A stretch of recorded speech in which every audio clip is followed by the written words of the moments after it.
নমস্কার সবাইকে আবার ওয়েলকাম করছি আমার আরও একটি দিনের নতুন একটি ব্লগে।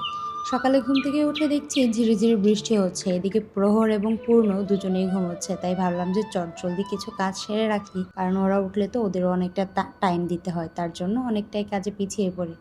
আর ঘুম থেকে উঠেই তো প্রথম কাজ হচ্ছে ঘর ঝাড়ু দেওয়া। আর আমি প্রথমে ঘরটা ঝাড়ু দিয়ে দিলে মনে হয় যে অনেকটা কাজ এগিয়ে ফেলেছি। আর এই দিক দিয়ে জানো তো, বাচ্চা ঘরে থাকলে কিন্তু ঘরটা সবসময় অগোছালো করে ফেলে। তাই সকালে উঠে যদি ঘরটা ঝাড় দিয়ে দিতে পারি, তাহলে ওরা উঠেও যদি আবারও একটু নোংরা করে সেটা চটজলদি গুছিয়ে নেওয়া যায়। কিন্তু যদি ঝাড় না দেই, ওরা উঠে যদি আরও একটু অগোছালো করে, সেটা আমার গুছাতে ভীষণ কষ্ট হয়ে যায়। তাই আজকে চটজলদি ঘুম থেকে উঠেই ঘরটা ঝাড় দিয়ে দিচ্ছি। আর আমার প্রহর এবং পূর্ণ কিন্তু দুজনে এখনও ঘুমোচ্ছে। আর এই রুমে দেখো, এই রুমে তো আমরা কেউ ঘুমোই না, কিন্তু হ্যাঁ, এই বিছানায় বসে বসে কিন্তু আমরা সবাই টিভি দেখি। আর পূর্ণের বাবা এই রুমেই থাকতে বেশি পছন্দ করে, ও বলে যে ওর নাকি এই রুমটাতে থাকতেই বেশি ভালো লাগে, অথচ আমার ভালো লাগে বেডরুমে থাকতে। রাত্রেবেলা পূর্ণ এই বিছানায় বসে বসে পড়ছিল, তো ব্যাগটা এখানে ছিল, এইগুলো গুছিয়ে নিলাম। আর এদিকে দেখো আমার ছেলে ইদানিং কী করছে জানো তো, ও হাতে কোনো কাগজ পেলে সেটা ছিঁড়ে কোথাও না কোথাও ফেলে দেয়। হয়তো পূর্ণ বা প্রহরবাবু কেউ একজনই কাগজটা ছিঁড়েছিল, আর এই যে খাটের কোণারে ফেলে দিয়েছে। বাচ্চা ঘরে থাকলে এরকমই হয়, কোনো না কোনো কিছু দিয়ে কোনা কানায় মানে কিছু না কিছু ফেলেই রাখে। তো চলো চটজলদি ঘরটা ঝাড় দিয়ে নিই, তারপর চলে যাবো রান্নাঘরে। ওরা যেহেতু ঘুমোচ্ছে, যেটুকু কাজ আগিয়ে রাখতে পারি আর কি, সেটুকুই আমার জন্য প্লাস পয়েন্ট। তো হ্যালো এভরিওয়ান, গুড মর্নিং সবাইকে। তো সকালবেলা আজকে একটু দেরি করে এমনিতেও ঘুম থেকে উঠেছি, আর এখন ঘরটা ওর ঝাড় দিয়ে বসে আছি। প্রহর পূর্ণ দুজনেই ঘুমোচ্ছে। তো এখন যাব রান্নাঘরে। আর আজকে যেহেতু দেরি করে ঘুম থেকে উঠেছি, তাই সিম্পল কিছু রান্না করব। তো ভাবছি যে রুটি আর ডিম ভাজা করে নেই, সঙ্গে কলা আছে, আম আছে, যেটা দিয়ে পূর্ণ খেতে চায়। আর আমার একটু চা খেতে ইচ্ছে করছে, চাটাও রান্না করব। তো চলো যাই রান্নাঘরে। আর আজকে পুরোটা দিন তোমাদের সঙ্গে শেয়ার করব, আমার সঙ্গেই থেকো। আর সকাল থেকে ঘুম থেকে উঠেই দেখছি বৃষ্টি পড়ছে, মনে হচ্ছে আজকে সারাটা দিনই বৃষ্টি যাবে। এই যে দেখো, একদম ঝিরিঝিরি বৃষ্টি সারাক্ষণ হচ্ছে। তো মনে হচ্ছে বৃষ্টি হবে সারাদিন। তো চলো কি কি রান্না করব, কি করব, সব কিছুই তোমাদের সঙ্গে শেয়ার করব। তো আগে যাই রান্নাঘরে, রুটিটা বানাই, তারপর কথা হচ্ছে।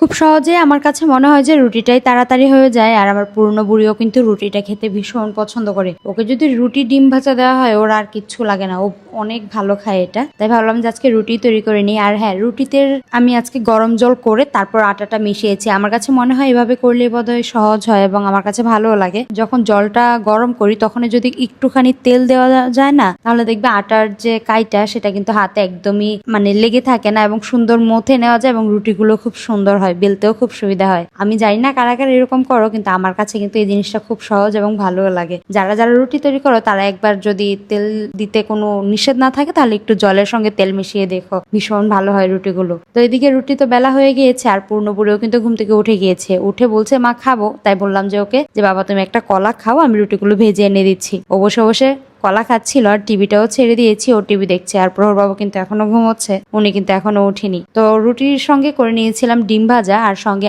আম ছিল, কলা ছিল। তো পূর্ণকে বলেছিলাম যে আম খাবে না কলা খাবে, তো বলছিল কলাটাই নিতে, তাই ওর জন্য কলা নিয়ে নিয়েছি। আর এই যে ডিম ভাজা করেছি, আমার মেয়ের একটা বিষয় কি জানো তো, এই ডিম ভাজাটা ওকে যত বড় করে দেওয়া যায় ও তত খুশি হয়। মানে ডিম ভাজাটা আমরা যেমন ভাজ করে নেই, কিন্তু সে ভাজটা পছন্দ করে না, ও এরকম পাতলা করে থাকলে ওর বেশি পছন্দ করে। আর এইরকমটা করার কারণ কি জানো তো, ওইটা রোল করে খায়, এর মধ্যে একটু সস দিবে, তারপর ডিম ভাজাটা দিবে, রুটিটা দিয়ে খুব সুন্দর করে রোল করে তারপর খাবে, ও এটা পছন্দ করে। আর এদিকে আমি আমার জন্য কিছুটা চাও করে নিয়েছি, আদা দিয়ে রং চা করেছি, দুধ দেইনি। পূর্ণকে বলেছিলাম খাবে কিনা, কিন্তু ও বলছে যে না মা, আমি চা খাবো না। আর যেহেতু না করছে, তাই আমি এত একটা গুরুত্ব দিয়ে বলি না, এবার জোর করে নিই, কারণ বাচ্চা মানুষ চা না খাওয়াটাই ভালো। তাই যে দেখো, এখানে পূর্ণবুড়িকে রুটি দিয়ে দিয়েছি, আর আমিও চা দিয়ে ডিম ভাজা দিয়ে রুটি দিয়ে খেয়ে নিয়েছি। আর আমার মামুনি কিন্তু রুটি ডিম ভাজার সঙ্গে একটু সসও নেয়, ও এটা খুব বেশি পছন্দ করে। আমিও না করি না, অল্পই নেয়, মাঝে মধ্যে রুচির উপরেও অনেক কিছু নির্ভর করে। তো এদিকে আমি খেয়ে নিচ্ছিলাম, অন্যদিকে কিন্তু প্রহরবাবু উঠে যাবে সেই ভয়েতেও আছিলাম। আর প্রহরবাবুর জন্য কি রান্না করবো ভাবতে ভাবতে ভাবলাম যে ওর জন্য একটু সেদ্ধ ভাত করে ফেলি। আর ওর জন্য ভাবছি যে আজকে একটু সবজি দিয়ে চাল ডাল একসঙ্গে সেদ্ধ করে নেবো। আর আমি কিন্তু প্রহরবাবুর খিচুড়িতে এখনো কিন্তু ফোড়ন দেই না, সবকিছু একসঙ্গে সেদ্ধ করে নিই। সঙ্গে হ্যাঁ, একটু মশলা তো দেই, হলুদ গুঁড়া দেই, মাঝে মধ্যে জিরা গুঁড়া দেই, ধনে গুঁড়ো দেই, আর এমনিতেই একটু তেল দিয়ে দিই, কিন্তু ফোড়ন দেওয়া হয় না আর কি। আর পূর্ণের বাবা কালকে অনেকগুলো সবজি অল্প অল্প করে নিয়ে এসেছে, তার মধ্যে থেকে কাঁকরোল দুন্দুল দিয়ে প্রহরবাবুর জন্য খিচুড়িতে দিব বলে কেটে নিচ্ছিলাম। আর আজকে আমরা কি খাবো তার জন্য সবজিগুলো কেটে নিচ্ছি, কারণ আমার ছেলেটা যখন ঘুমায় তখন আমি চটজলদি কাজগুলো করার চেষ্টা করি, কারণ ও যখন ঘুমিয়ে থাকে তখন মনে হয় যে আমি সব কাজ করে যদি বসে থাকতে পারি তাহলে আমার জন্য খুব ভালো লাগে। উঠে গেলে তো ওকে টাইম দিতে হয়, আর ও এখন আমাকে প্রচুর খুঁজে। ওকে রেখে যে কিছু করব সেই সুযোগ নেই, কারণ হামাগুড়ি দিয়ে চলে আসে, যেখানেই বসাই না কেন চলে আসে। আর বিছানার উপরে তো ওকে বসানো যায় না, কারণ যদি পড়ে যায় একটা রিস্ক থাকে, তাই ওকে আর বিছানার উপরে এখন বসায় না। তো এদিকে প্রহরের খিচুড়িটা বসিয়ে দিয়েছি, সঙ্গে আমাদের জন্য কাঁকরোল কেটে নিয়েছি, কারণ কাঁকরোল দিয়ে একটা শুকনো টাইপের রান্না করব আর দুন্দুল দিয়ে মাছের ঝোল রান্না করব। দুপুরের জন্য সবজিগুলোও কিন্তু কেটে নিয়েছি, এখন হচ্ছে রান্না করার পালা। অন্যদিকে কিন্তু প্রহরের জন্য খিচুড়িটা বসিয়ে দিয়েছি, কারণ ওর চিন্তা আমার সারাক্ষণ মাথায় ঘুরে। কারণ আমরা তো বড়, পূর্ণ কিন্তু অনেকটাই বড় হয়ে গেছে, ওকে অনেক কিছুই এখন খেতে দিলে ও খেয়ে নেয়, কিন্তু প্রহরবাবু তো ছোট, ওর এখন কেবলমাত্র মানিক উঠছে। তো সেই ক্ষেত্রে ওকে যা তা দিলে তো আর ও খাবে না, যেহেতু এখনো চাবাতে পারে না, তাই ওর জন্য খাবারটা আগে আমার তৈরি করতে হয়। তো এই দেখো সকালবেলা খাবার দাবার খেয়ে বসেই ছিলাম, এদিকে আমার প্রহরবাবু উঠে গিয়েছে, আর ওর জন্য আমি একটু খিচুড়ি বসিয়ে দিয়েছিলাম, কারণ ইদানিং ওকে যেহেতু সলিড খাবার দিচ্ছি। তো এখানে আমি ওর জন্য একটু কাঁকরোল ধুন্দুল দিয়ে চাল ডাল একসঙ্গে সেদ্ধ বসিয়ে দিয়েছিলাম, একটু হলুদ দিয়েছি, নুন দিয়েছি, এটুকুই আর কি। তো এখন এগুলো সব রয়েই গেছে, এখন চলে যাবো আগে প্রহরের কাছে, কারণ ও কান্না করছে।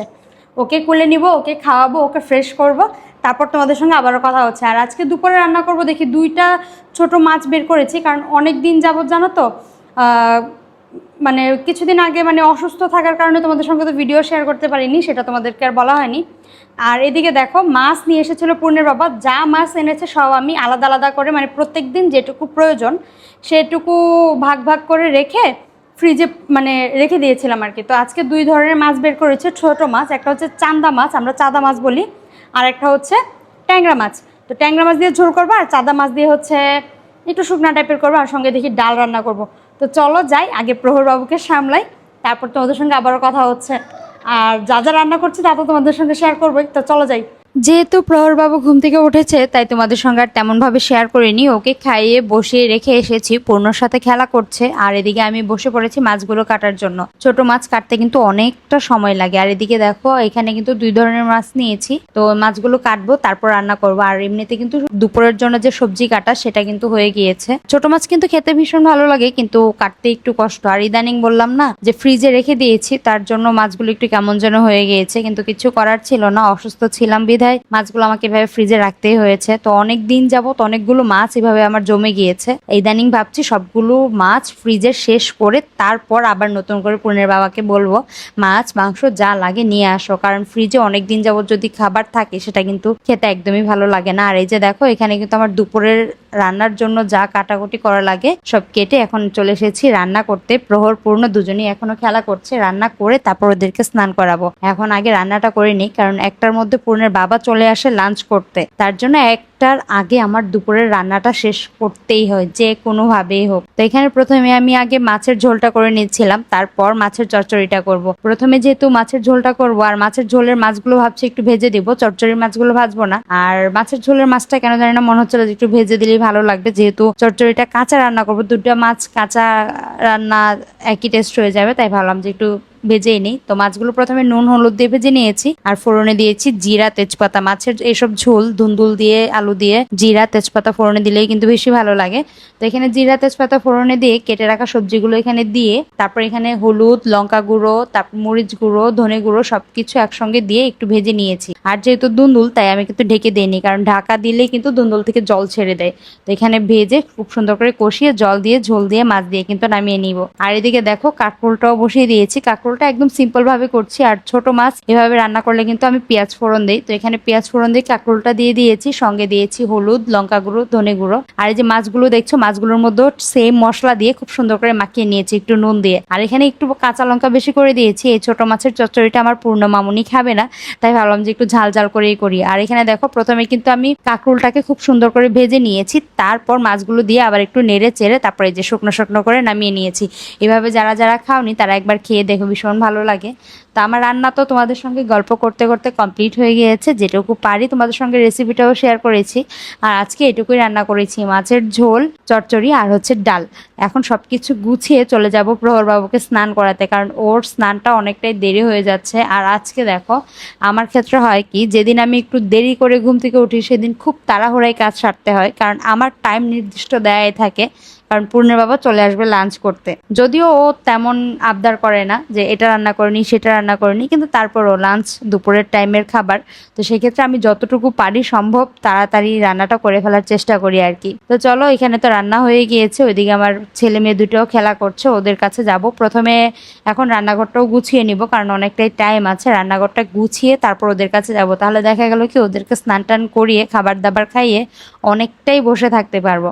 তো চলো, এখন তোমাদেরকে আজকে কি দুপুরে রান্না করেছি কাছ থেকে দেখাই। এই যে দেখো, এখানে কাঁকরোল ভাজা মাছ দিয়ে করেছি, একদম চচ্চড়ি টাইপের, এত দারুণ হয়েছিল, ভীষণ ভালো হয়েছিল খেতে। মাছের ঝোল আর হচ্ছে ডাল। তো চলো, রান্না বাড়া তো কমপ্লিট হয়ে গিয়েছে। আর এই যে দেখো, এখন বৃষ্টি একদমই নেই, মানে আকাশটা মেঘলা কিন্তু বৃষ্টি কিন্তু নেই। তো প্রচুর গরমও লাগছে এখন, হুট করে বৃষ্টিটা চলেও গিয়েছে, গরমটাও বেড়ে গিয়েছে। তো আমার রান্না বাড়া কমপ্লিট, ওরা ভাই বোন মিলে খেলছিল, এখন আমরা সবাই মিলে স্নান করব। প্রহর বাবু, আমি, পূর্ণমামুনি সবাই স্নান সেরে নিব। আর রান্না বাড়া কমপ্লিট করে আমি রান্নাঘরটা একদম গুছিয়ে রেখে এসেছি। এখন ঘরটা মুছতে হবে, কারণ ঘরটা সকালে আর মুছা হয়নি। তো ঘর মুছবো, স্নান করব, তারপর আবার সবাই মিলে লাঞ্চ করব। তো চলো, কাজগুলো শেষ করি, তারপর তোমাদের সঙ্গে আবারও কথা হচ্ছে। আর এখন আমার প্রহর বাবু কে আগে স্নান করাবো, তারপর আমরা করব। তো চলো যাই, কাজগুলো শেষ করি, তারপর আবারও কথা হচ্ছে। এদিকে প্রহরবাবুকে স্নান করিয়ে এনে দেখো বিছানায় বসিয়েছি, আর ও এদিকে হাতগড়ি দিয়ে চলে গিয়েছে জানলার পাশে। আমি ওকে ডাকছিলাম যে বাবা এদিকে আসো, ও আমাকে উল্টো ডাকছে যাতে আমি ওর কাছে যাই। তো কি আর করার, আমি গেলাম, গিয়ে ওকে এখন মাথাটা মুছে দিচ্ছি, কারণ একটু দেরি করলে কিন্তু ঠান্ডা লেগে যাওয়ার ভয় থাকে। তো ওকে স্নানটা করিয়ে দিলাম। আর এদিকে দেখো, মাঝে মধ্যে কত কিছু মনে পড়ে। আজকে ভিডিওটা তো আগেই করা ছিল, কিন্তু ভয়েসটা আমি এখন দিচ্ছি, আর ভিডিওটা দেখছিলাম, ভাবছিলাম দেখতে দেখতে আমার প্রহরবাবুর কিন্তু এখন 16 মাস, কত দ্রুত সময় চলে যায়। একটা সময় যখন প্রেগনেন্সিতে ভাবতাম যে কখন কি করছি না করছি, প্রহরবাবুর বড় হওয়া বা সবকিছু A to Z তোমাদের সঙ্গে শেয়ার করব, কিন্তু সেটা আর হয়ে ওঠেনি। নানান রকম সমস্যা, যেহেতু আমি একা প্রহরবাবুকে এতদিন যাবত দেখে আসছি, আমার তো তেমন সাথে কেউ ছিল না। তো হওয়ার পরে নানান কিছু ফেস করেছি। ধীরে ধীরে দেখি তোমাদের সঙ্গে সবকিছুই শেয়ার করব। তো এইদিকে দেখো, আমি ওকে তেল ম্যাসাজ করে দিচ্ছিলাম, ও আমাকে বকা দিচ্ছিল। ইদানিং না খুব ভালো শিখে গিয়েছে, হাতের আঙুলটা দেখিয়ে ও করে একটা ধমক দেয়। তো যাই হোক, এদিকে আমার ছেলেকে দেখো স্নান টান করিয়ে একদম ফ্রেশ করে নিয়েছি।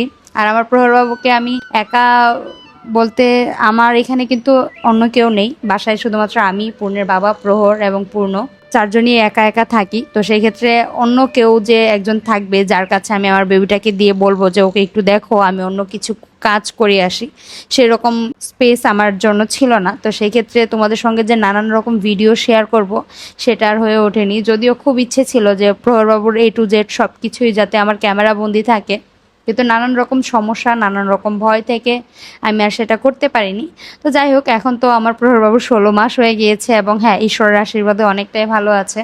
তো আশা করছি এখন থেকে প্রত্যেকদিন তোমাদের সঙ্গে ভিডিও শেয়ার করব। এদিকে প্রহরকে স্নান করিয়ে ফ্রেশ করিয়ে ওকে একটু বসিয়ে এখন পূর্ণকেও স্নানটা করিয়ে দিয়েছি।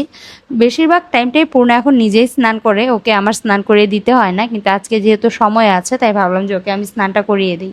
আর আমার পূর্ণ বুড়িও কিন্তু ওকে দেখবে এরকম করে একটু আদর করলে বা ওকে স্নান করিয়ে দিলে ও খুব খুশি হয়, কারণ ও তো এখনো অনেক ছোট্ট একটা বাচ্চা, মাত্র 7 বছর বয়স। ও আর কতটুকু বড় হয়েছে বলো তো। তো যাই হোক, দুটো বাচ্চা, আমার নিজের সংসার, ওদেরকে নিয়ে আমার সারাটা দিন না ভীষণ ভালো কাটে। তো এদিকে সব কাজ সেরে দুজনকে এখন টিভি দেখতে বসিয়ে দিয়েছি, আর এদিকে আমি আমার ঘরটা মুছে নিচ্ছি। সকালে তো ঘর ঝাড় দিয়েছি, কিন্তু ঘরটা কিন্তু আর মুছা হয়নি, তাই ভাবলাম এখন ঘরটা মুছে স্নানটা করে আসি। আর কোনো কাজে নেই, লাঞ্চ সেরে ছেলে মেয়ে নিয়ে বসে থাকবো, ঘুমোবো, ওদেরকে নিয়ে সময় কাটাবো। আর জানো তো, একটা সময় প্রচুর মানুষের সাথে কথা বলতাম, কিন্তু এখন কেন জানি না একদমই ভালো লাগে না, কারণ মানুষ এতটা বহুরূপী হয়। তো সেই ক্ষেত্রে মানুষের সঙ্গে কথা না বলে নিজের মতো নিজে একা থাকাটাই এখন আমি খুব বেশি পছন্দ করি। আর হ্যাঁ, এটা যদিও একটু কষ্টদায়ক, কিন্তু যদি একবার তুমি শিখে যেতে পারো একা থাকাটা, তাহলে দেখবে আর কখনোই কারোর সাথে কথা বলতে ইচ্ছেও করে না। আর এখন আমার সংসার, আমার 2টা সন্তানই আমার সব কিছু। তো তোমাদের সঙ্গে কথা বলতে বলতে অনেক কিছু শেয়ার করলাম। তো আজকে ভিডিওটা অনেকটাই বড় হয়ে গিয়েছে, তাই আজকে আর কিছুই শেয়ার করছি না। পরবর্তীতে আবার অন্য একটা ভিডিওতে আমার লাইফস্টাইল এবং অন্য কিছু নিয়ে তোমাদের সঙ্গে শেয়ার করবো। তো ততক্ষণ পর্যন্ত সবাই ভালো থেকো, সুস্থ থেকো। দেখা হচ্ছে পরবর্তী আরও একটা ভিডিওতে।